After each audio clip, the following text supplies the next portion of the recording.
Boa noite, Igreja Batista do Parque Lafayette. Como vocês estão? Tudo bem? Bem, hoje chegamos à nossa última aula do nosso curso estudando o livro de Abacuque. Então, se você chegou aqui, caiu de paraquedas, essa aqui é a nossa quarta aula. Na primeira aula nós introduzimos o movimento profético. Na segunda aula nós falamos sobre o primeiro capítulo de Abacuque. Nossa terceira aula falamos do segundo capítulo de Abacuque. Então hoje, nossa última aula, vamos falar do terceiro e último capítulo do livro de Abacuque e tentar entender um pouco mais a mensagem que Deus tem para as nossas vidas com o que está escrito em nossas Bíblias nesse livro desse profeta pequeno, mas que tem uma grande mensagem para todos nós, tá bom?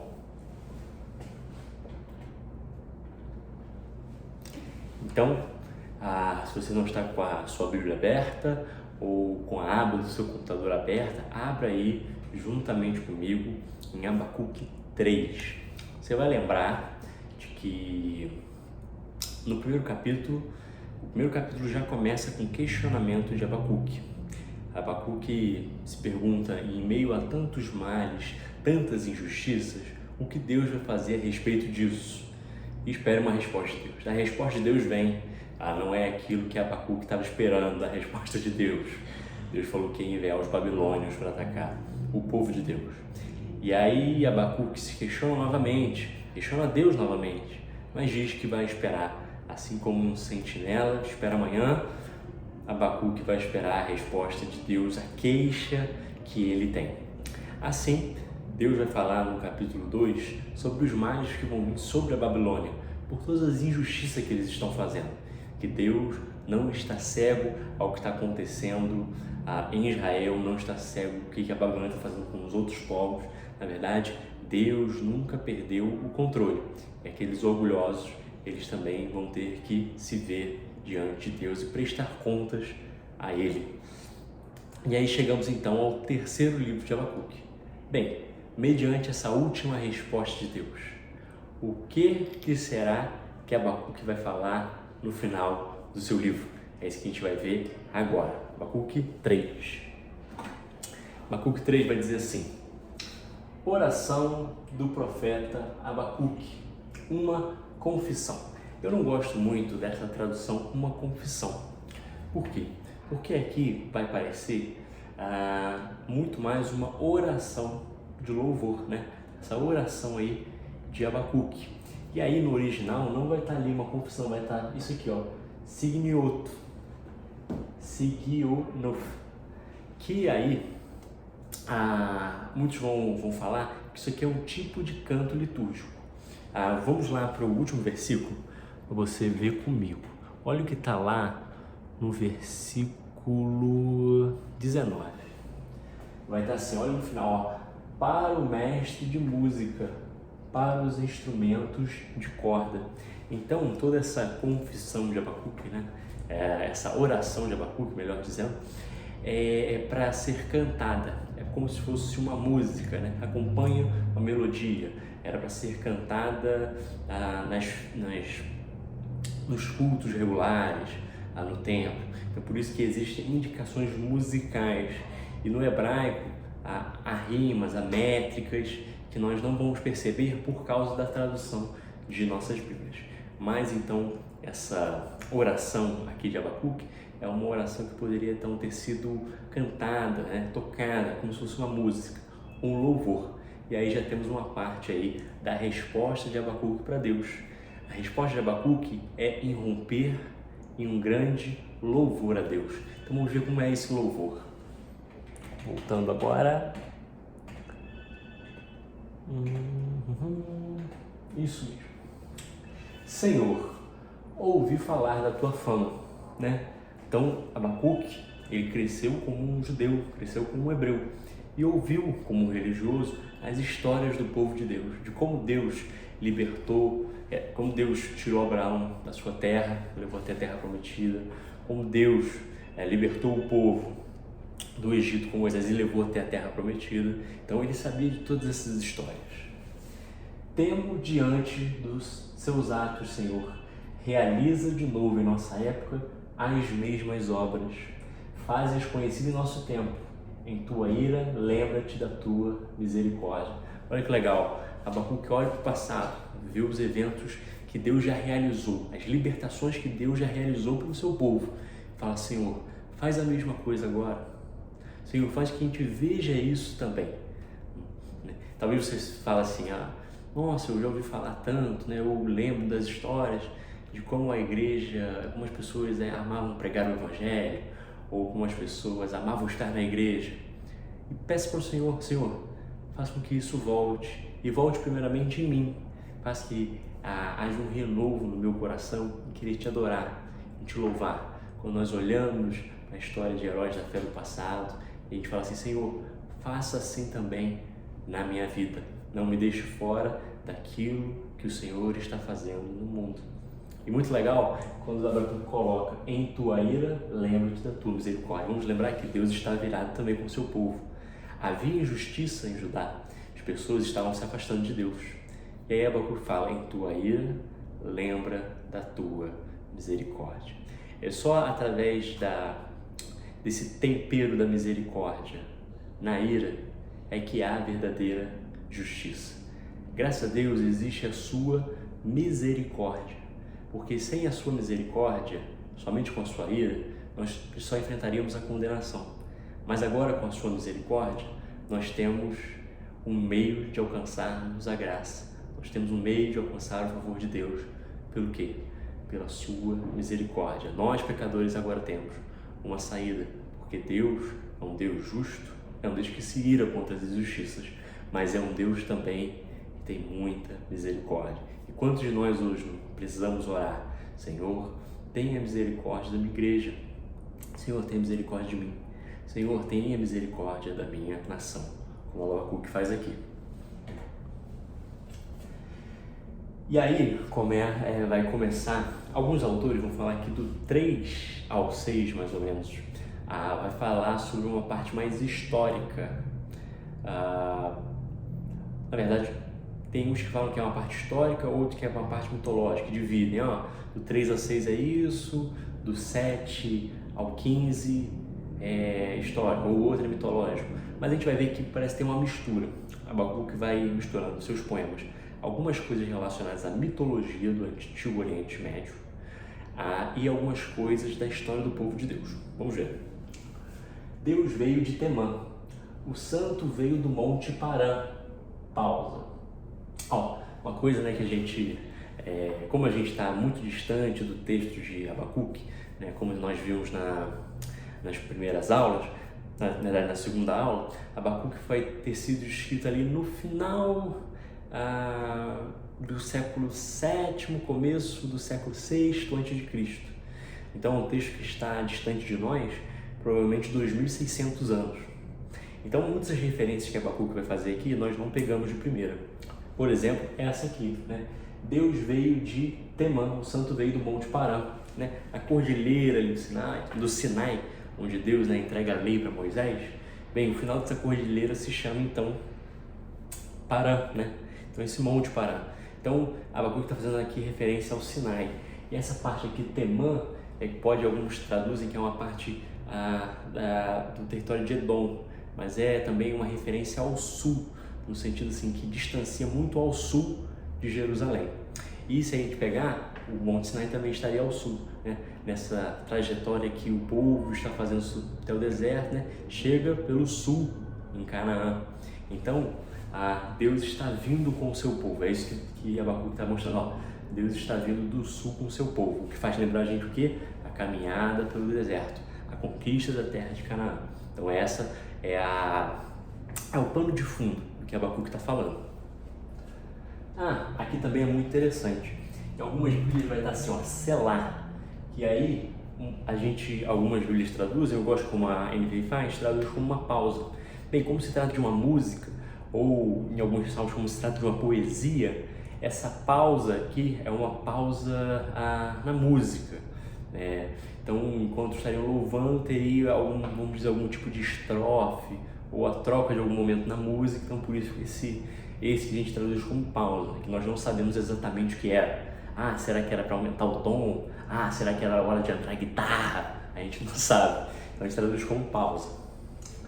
Sua glória cobriu os céus e seu louvor encheu a terra. Seu esplendor era como a luz do sol, raios lampejavam de sua mão, onde se escondia o seu poder. Pragas iam adiante dele, doenças terríveis seguiam seus passos. Pragas, por exemplo, já lembro que lá da saída do Egito, quando Deus manda as 10 pragas, e a última delas, que faz com que o faraó mude de opinião e deixe o povo ir. E aí nós temos o que? O estabelecimento da Páscoa. Então, Abacuque está se dirigindo ao povo nessa parte então da sua história. Então as pessoas que leram isso aqui de primeira já entenderam, né, que Abacuque estava falando dos atos passados de Deus e agora ele está rememorando tudo aquilo que Deus já fez pelo seu povo. Sabe, muitas vezes a gente entra em desespero, em uma falta de fé e a gente esquece de tudo que Deus já fez pela gente, né? Parece que a gente é muito fácil assim, de esquecer as coisas boas que Deus fez em nossa vida, né? E desconfiamos se Ele fará isso novamente. Mas Deus é fiel e Deus é constante em sua história. Então se mostra fiel mesmo em momentos que a gente acha que Ele está ali sumido, que não aparece. Ele parou e a terra tremeu, olhou e fez estremecer as nações. Montes antigos se desmancharam, colinas antiquíssimas se desfizeram. Os caminhos deles são eternos. Então aqui, Abacuque está falando então de um tremor de terra que abalou até os montes. Mas o que eram os montes naquela época? Eram principalmente locais onde existiam adorações a Baalins, a Astarotes. E alguns, principalmente do povo de Canaã, que foi a terra onde o povo de Deus foi, já existiam pessoas habitando ali. Então eles tinham os seus deuses. E os seus deuses, Baal, Astarote, eram deuses que viviam, eram deuses territorialistas. Então eles viviam nas montanhas, nessas montanhas, esses montes antigos e essas colinas antiquíssimas. Mas Abacuque está falando, nossa, essas montanhas têm muito tempo, elas são muito antigas, né? Mas elas tremeram, elas estremeceram. E diferentemente do Deus de Israel, aqueles montes se abalaram. Deus não se abala em nenhum momento. E muito mais do que ser antigo ou antiquíssimo, Deus ele é eterno. Deus existe muito antes desses montes se tornarem montes sagrados para o povo de Canaã. Então, o povo de Israel pode confiar no seu Deus, porque o seu Deus é um Deus fiel, seu Deus é um Deus eterno. Não é como aqueles deuses ali territorialistas, não. Deus é Deus de toda a terra e está além dela. O Senhor é o Senhor eterno. Aqui, você não está vendo então que está misturando um pouco da história com a mitologia da terra de Canaã, das religiões que haviam naquele local. Então, Abacuque está usando ali o que acontecia naquela época para as pessoas entenderem a mensagem que ele quer transmitir. Vi a aflição, ou vi a angústia das tendas de Cuxã, tremiam as cortinas das tendas de Midian. Mais uma vez, Cuxã e Midian era um território ali ao sul de Israel. E aí foi para onde o povo entrou. Então, de duas coisas, né? Ou aqui está dizendo que quando o povo chegou, aquelas pessoas idólatras, né, se tremeram de medo, de angústia. Ou aqui está falando que o povo lá do sul, de onde é Israel hoje, aquele povo ele está angustiado, ele está com medo de que os babilônios estão vindo. Então eles estão com medo, né, dessa injustiça, dessa conquista da Babilônia sobre Israel. Então por isso que eles estão cheios de aflição, né? E aflição aqui é uma palavra que se aproxima muito a ventre, útero. Você vai lembrar, por exemplo, no Novo Testamento, que tem algumas traduções mais antigas que falam que Jesus amou tal pessoa desde as entranhas, porque entendia que nessa parte do estômago, das entranhas, é onde acontecia então essas emoções fortes, como a compaixão, né? Como a aflição, como a angústia, por exemplo. Era com os rios que está virado, Senhor? Era contra os riachos do teu furor? Foi contra o mar que a tua fúria transbordou, quando cavalgaste com os teus cavalos e com os teus carros vitoriosos? Então, mais uma vez, né, mostrando, você vai lembrar de toda a travessia, lá do Egito até a chegada do povo de Canaã, né? Quantas coisas aconteceram. O transbordamento dos ribeiros com Débora, a travessia do Mar Vermelho, né? A travessia do Jordão com Josué, né? A travessia do Mar Vermelho com Moisés. Então, Deus mostrando o seu poder através dos riachos, dos rios, do mar. E se você for lembrar, na antiguidade, e até no tempo de Jesus, o mar era visto como uma região assim que trazia à memória o caos. Por exemplo, quando o autor de Gênesis está querendo falar que o mundo era um caos antes de Deus dar ordem na criação, ele fala que a terra era coberta de águas e tudo mais, porque a água, né, o mar, no sentido ali do povo judeu, na antiguidade, tinha esse entendimento de ser uma coisa do caos.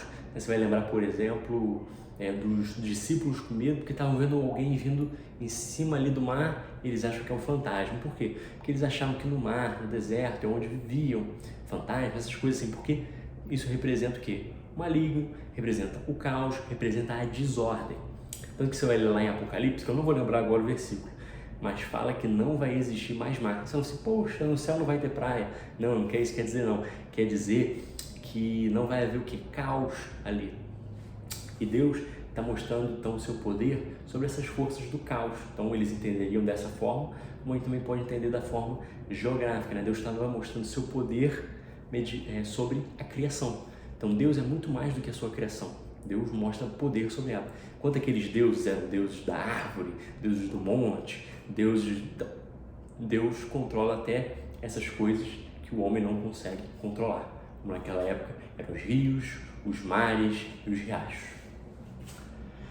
Preparaste o teu arco, pediste muitas flechas. Aí pausa de novo, fendeste a terra com rios. Olha só, esse preparaste o teu arco, pediste muitas flechas, está querendo mostrar o quê? Que o Deus de Israel também é um Deus guerreiro, no sentido assim, Israel teve que atravessar o deserto, né, Sinai, até chegar à terra prometida. E nessa travessia ele teve que lutar com muitos povos, e muitos povos o quê? Mais estabelecidos, mais fortes, com exércitos melhores. E aí Deus mostrou o quê? Um Deus guerreiro, Deus que lutava pelo seu povo, que ia à frente do seu povo. Por isso a imagem de Deus como um arqueiro, alguém com flechas e tudo mais. Os montes te viram e se contorceram, torrentes de água desceram com violência, o abismo estrondou erguendo as suas ondas. Todas essas imagens também mostrando o poder de Deus sobre a criação. O sol e a lua pararam em suas moradas, você lembra lá de Josué, quando o autor vai dizer que o sol e a lua pararam, né, para o povo lutar a guerra de Deus. Diante do reflexo de suas flechas voadoras, diante do lampejo da tua lança reluzente. Caminhando aí para o final. Com ira andaste a passos largos por toda a terra, e com indignação pisoteaste as nações. Saíste para salvar o teu povo, para libertar o teu ungido. Então, mais uma vez aqui, é a imagem desse Deus guerreiro, Deus que vai lutar pelo seu povo, porque o povo não é liberto pelas suas próprias forças, mas pelo poder de Deus agindo ali. Esmagaste o líder da nação ímpia, tu os desnudaste da cabeça aos pés. Pausa. Com as suas próprias flechas lhe atravessaste a cabeça, quando os seus guerreiros saíram como um furacão para nos espalhar. Com maldoso prazer, como se tivessem para devorar o necessitado em seu esconderijo. Pisaste o mar, mais uma vez aquela imagem do caos e tudo mais, com teus cavalos, agitando as grandes águas. Então, Abacuque aqui, eu coloquei assim, ó, grandes águas, pode ser traduzido por abismo também, abismo de águas. E aí, tem um autor que ele faz um paralelo, né? Na mitologia cananeia, o mar Iã, no caso, é vencido por Baal. Baal vence Iã, essa força aí do caos. Já Tiamat, que é essas grandes águas, o abismo de águas, na mitologia da Babilônia, foi vencido por Marduk.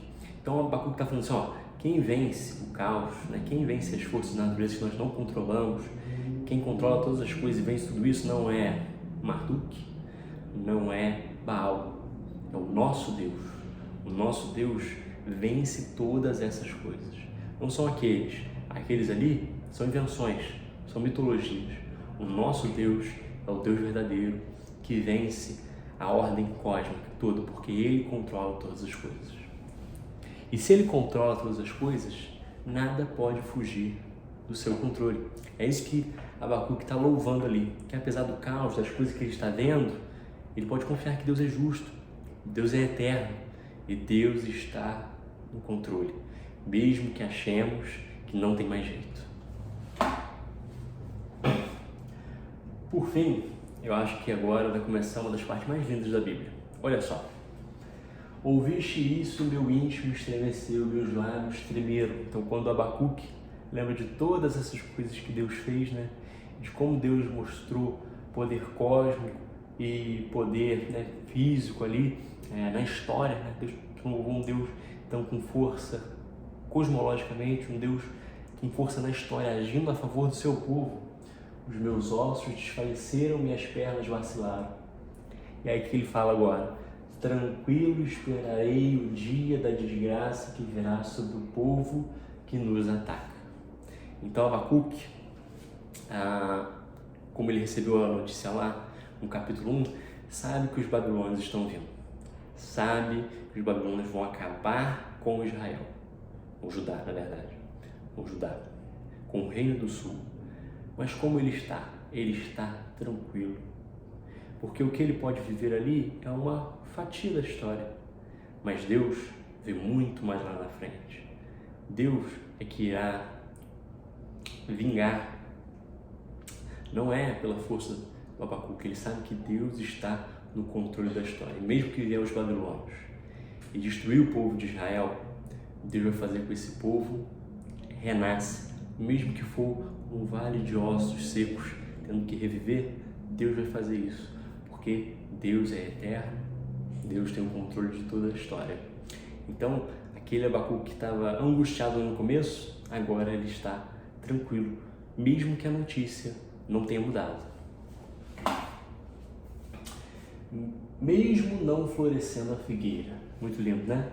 Não havendo uvas nas videiras, mesmo falhando a safra de azeitona, não havendo produção de alimento nas lavouras, nem ovelhas no curral, nem bois nos estábulos, ainda assim exultarei no Senhor e me alegrarei no Deus da minha salvação. Olha que fé madura que o Abacuque chegou.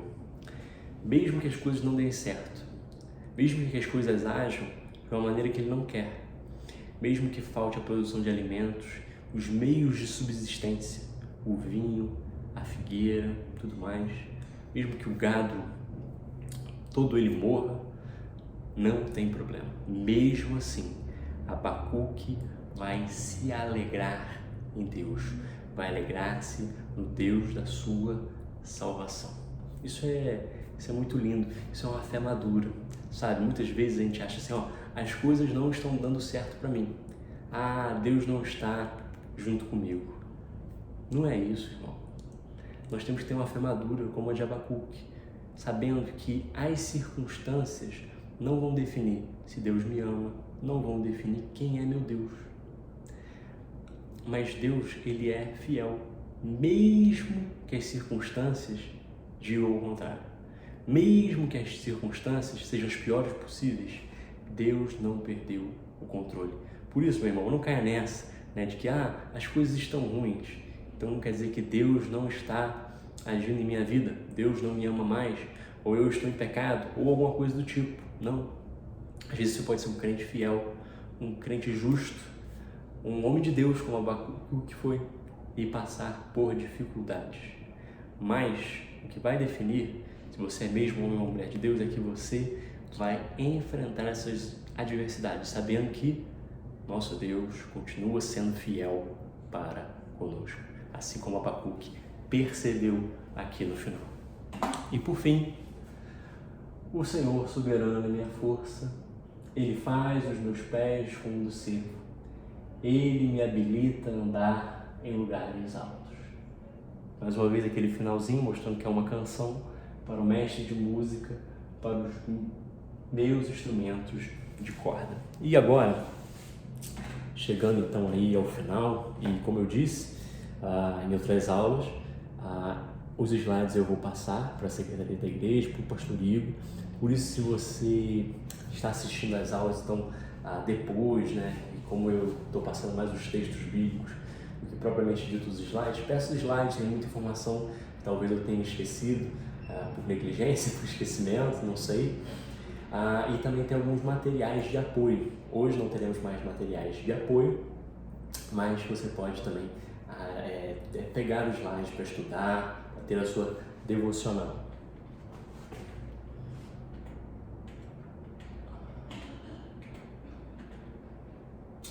O que aprendemos então com o livro de Abacuque? Uma coisa eu já falei, é a fé madura. Abacuque olha para as circunstâncias agora, aquele que no começo começou-se queixoso de Deus, agora encontra tranquilidade em Deus, encontra satisfação, encontra alegria. Agora ele não está mais focando nas circunstâncias, ele está focando no seu Deus, e o seu Deus é todo poderoso, e o seu Deus é fiel, e é pela fidelidade do seu Deus que ele viverá, que ele permanecerá, como ele fala no capítulo 2, versículo 4 do seu livro. Outra lição: Deus é justo e Deus trará justiça. Às vezes a gente passa por... Nossa vida é muito curta aqui na Terra, talvez 80, 90 anos, né, com sorte, e às vezes a gente vai presenciar momentos de injustiça. E esses podem durar 1, 2, 3, 4 gerações. A gente vai falar assim: Deus é injusto. Não, nós conhecemos muito pouco da história por causa do nosso tempo de vida. E aí nós não vemos o quadro como um todo, né? Abacuque talvez tenha visto a conquista que a Babilônia fez com Israel, mas provavelmente não viu a Babilônia cair 70 anos depois e o povo voltar para sua terra. Mas ele confiou que Deus traria justiça. Deus viu essa injustiça, essa opressão lá atrás e prometeu: olha, aquilo que eles estão fazendo vai acontecer com eles também. De certa forma, a justiça por retribuição é falada, é mencionada nesse livro, mas não é a única solução, não é a única resposta. Gosto muito quando Luiz Saião fala, né, que o justo viverá pela fidelidade. Então, uma resposta ao mal no mundo não é uma resposta filosófica, segundo o livro de Abacuque, mas é uma resposta ética, no sentido de que você, sendo justo, né, Deus, na sua fidelidade com Deus, vai te preservar. Então, quem sobrevive no final são os justos. Então, uma resposta ao mal é o próprio ser do justo. O justo é uma resposta de Deus ao mal, né? Quanto mais pessoas justas existirem, menos mal vai acontecer no mundo. E são esses que permanecem, são esses que prevalecem. Essas são as mensagens de Abacuque, para que tenhamos uma fé madura, para que em meio ao mal no mundo nós sejamos um tipo de resposta, o justo, que pela fidelidade de Deus prevalece, vive de maneira plena, e de que Deus é justo, Deus está nos guardando. Fé madura, um Deus justo, e o justo como uma das respostas para o mal nesse mundo. E de que em meio às nossas crises, em meio às nossas angústias, em meio às nossas injustiças que presenciamos, Deus não perdeu o controle e podemos confiar nele. Último recado, então, conclusão. A lição do livro se encontra no seu versículo principal: o justo viverá pela sua fidelidade. A fé é a capacidade de sentir-se tão seguro num Deus justo que não importa quão sombrio seja o dia, não há dúvidas quanto ao resultado. Para o povo de Deus há um futuro glorioso. Existe um futuro glorioso. Pode estar longe, mas é absolutamente certo. Então, gente, essa foi o nosso estudo, né, de 4 semanas aí em Abacuque. Eu espero ter respondido todas as suas dúvidas. Eu espero que vocês todos que nos acompanharam até aqui, eu vi que foram quase aí 300 pessoas, né, em todos os vídeos, eu fico muito feliz com isso. Aqueles que receberam material, estudaram, viram os vídeos, estão nos acompanhando. Eu espero que esse curso tenha sido engrandecedor para a sua vida, né, para a sua comunhão com Deus, e que você também possa transmitir as mesmas mensagens que Abacuque quis transmitir através do seu livro. Eu agradeço a vocês pela sua atenção, por terem me acompanhado durante todo esse estudo. Muito obrigado. Agradecer ao pastor Igor pelo convite, agradecer à Igreja Batista do Parque Lafayette pela disponibilidade, por poder me receber aqui no espaço deles, poder dar essa aula. Fico muito feliz com essa oportunidade e tenho mais um recadinho final, né? Eu queria agora fazer aí um merchandiser. Não sei se vocês se lembram da primeira aula. Eu fiz curso de teologia com o pastor Igor, me formei no mestrado e agora estou no doutorado. E um dos frutos do meu mestrado é esse livro, Pregação, explicando aos que conhecem pouco ou nada a respeito delas. Nesse livro eu vou tratar sobre a história da pregação, sobre teoria da pregação, né, como você pode pregar melhor, como você pode se comunicar melhor, como você pode estruturar a sua pregação de um jeito fácil, de um jeito prático.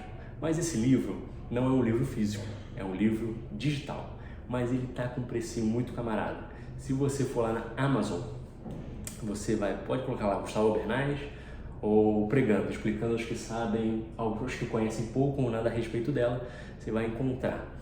E esse livro, do dia de hoje, durante essa semana, né, desse sexta-feira até a próxima quinta-feira, estará com preço aí promocional de R$ 1,99, né? Lembrando então que não é um livro físico, é um livro digital. E por apenas R$ 1,99 você vai ter todo o conteúdo dele e vai ajudar muito no meu trabalho. Vou deixar o link, o pessoal colocar o link na descrição, também para o pastor Igor mandar o link aí para o grupo da igreja. E se você comprar ele, ou também, né, caso você tenha o Kindle Unlimited, que é o plano de assinatura da Amazon para livros, você pode lê-lo de graça também. Isso também me ajuda no meu trabalho, ajuda aí a divulgar esse conteúdo. Então, se você tem interesse em pregação ou conhece alguém que tem interesse, né, que gosta de se comunicar, quer comunicar melhor a palavra de Deus, não deixe de aproveitar essa oportunidade aí de conseguir este e-book por R$ 1,99. Bem, me despeço aqui mais uma vez, agradecendo a todos vocês e gostaria de orar com você nesse momento. Pai eterno, Pai de amor, nos ajude, Senhor, como igreja, como os indivíduos, a colocarmos em práticas todas as lições que aprendemos no livro de Abacuque. Que saibamos que temos um Deus fiel e que nós prevalecemos pela sua fidelidade. E também que nós temos que buscar uma fé madura, uma fé que, apesar das adversidades, avança. Em nome de Jesus que nós oramos. Amém. Até mais, gente. Fiquem com Deus e até a próxima.